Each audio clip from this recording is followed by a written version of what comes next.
Hello everybody, a little video today about how to choose your first surfboard. It's a minefield out there, there's a huge amount of choice. So together with our blog, this little video should help you decide where you're going, what route. So the traditional way to start surfing is on a foamy. This is a foamy, a board that's made of foam, hence the name foamy. When you go to a surf school, they'll give you these great big massively thick things which are 7, 8 or 9 feet long, and they're designed to get you to your feet heading towards the beach on the white water so that everyone gets to stand up and you feel you've achieved something. But the reality is that those boards will never help you progress past that earlier stage. The foam boards we sell are there to take you from the very basics all the way through to your next step onto a hardboard.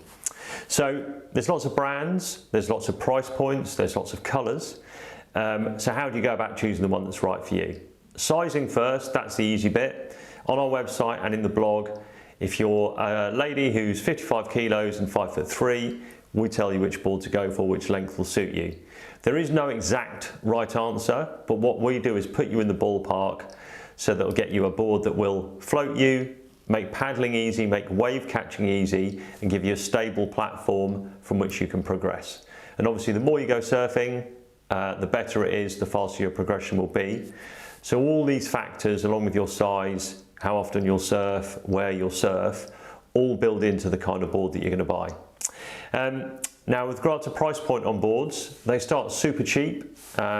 See Osprey, foamies on eBay.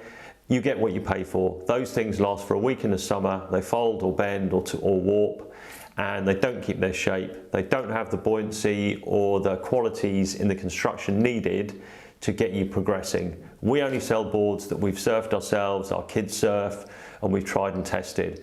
So we know that they're going to last you a good few years and not end up in landfill after a month, but also they've got the durability and the construction required to give you that platform to push on for. Price-wise, I think ours started just under 200 quid. These boards are stringered. That means they've got a piece of wooden down that runs length to length. That keeps the board's shape and keeps it stiff.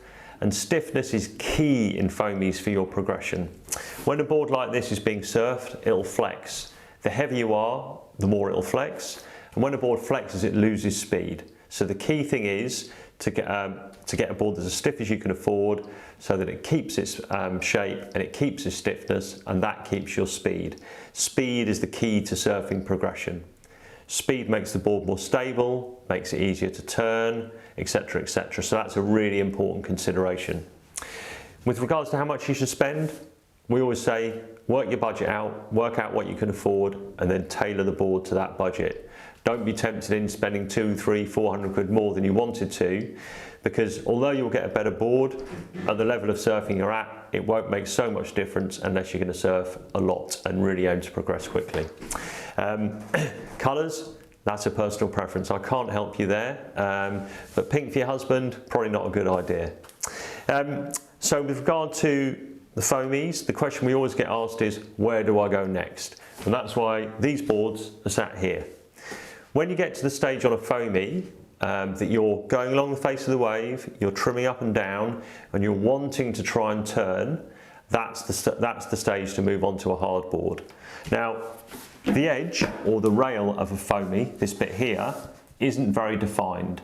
So when you rock your weight back onto one side or the other to try and get turning, it doesn't grip and bite very well, so it doesn't put the board into a natural turn.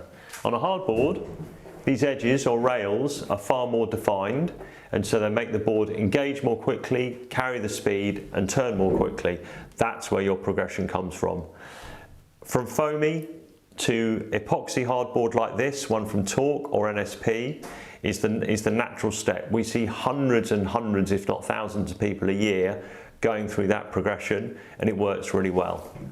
Once you've got bored of this thing here and you think it doesn't turn hard enough, or you think it's just letting you down in performance times, then you move on to a different kind of epoxy or a polyurethane glass surfboard like this one. You're a little way away from that right now.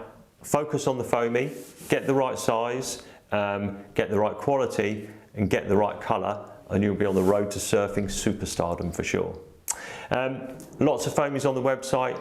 If you've got any doubts at all, phone us or email us on info@boardshop.co.uk, We also offer 0% finance, trade-ins, and you can see all the boards and talk to us on a daily basis.